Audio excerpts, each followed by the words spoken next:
Hi, I'm Greg Wasinski, and we're back here with Michael James Mette discussing his album Between the Lines, available on iTunes and his website, michaeljamesmette.com. And today we're discussing the song You Could Never Forget Me. I have to tell you that it moved me listening to this song because there's an element in the lyrics that you've written that draw this correlation to Christ on the cross, at least for me as a listener, that what he would have prayed to the Father, that despite his suffering, despite what he was going through, despite his fear, that he knows that the Father could not forget him, and that there was an obedience and attachment to that. What did it mean for you when you wrote these words? Yeah, so I have an artist temperament, and I go through periods where it's really hard to be around me, Yeah. And I was actually separated from my family. We had some issues with some of our transportation, and so I was at a place where I was serving and trying to give all of myself, but I was running on empty, spiritually and emotionally. And I had one of these moments where, in prayer, God was able to pierce through and say, "I'm still there for you."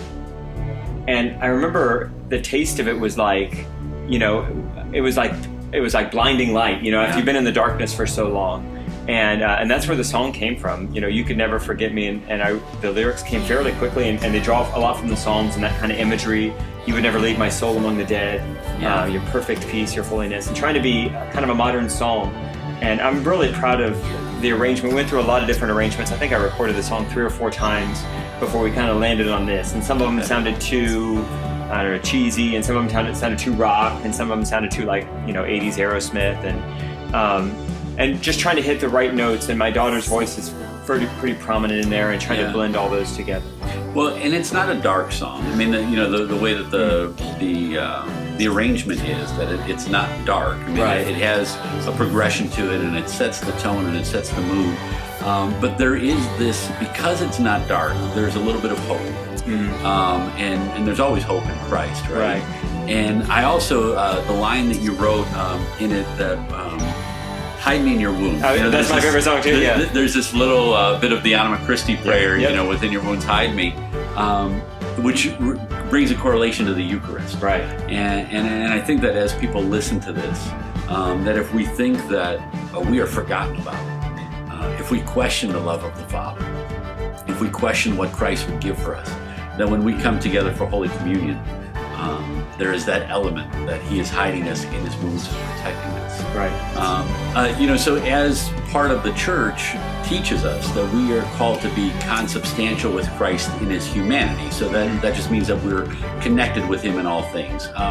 Tell me about maybe the connection that you had with him as you were writing the song, and how you felt that connection to him. Right. I tell people a lot of times that I like to write music that's passionate like a Friday night and reverent like a Sunday morning. And I think this song captures that balance, or that both and of those, that it's passionate, and we think of passionate like lovingly passionate, but passionate like giving your life, like suffering and dying. Hide me in your wounds. Christ suffered passionately on a Friday afternoon. But it's also reverent like a Sunday morning, that this is a song you could sing on a Sunday morning. You could never forget me. From a place of darkness and despair, but trust in the hope of the Lord. Yeah, and I think the disciples would have certainly felt that when they could no longer see Christ the way that they did when he walked the earth with them, and that there was some fear, but they should know, just as every one of us should know, that he could never forget us. So from his new album, Between the Lines, this is the song You Could Never, Ever Forget Me by Michael James Mette.